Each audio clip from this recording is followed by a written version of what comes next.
तो hello guys, आज बताएंगे हम कि अम्मा मूवी कैसी है और कब निकलेगी।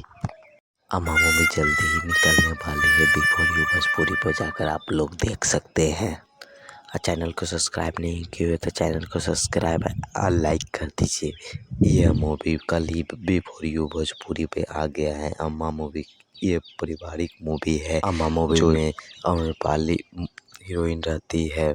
पाली के दो बच्चे सौतेला रहते हैं, एक बेटी और एक बेटा है। बहुत पारिवारिक मूवी है, बहुत ट्रेंडिंग जाने वाली मूवी है।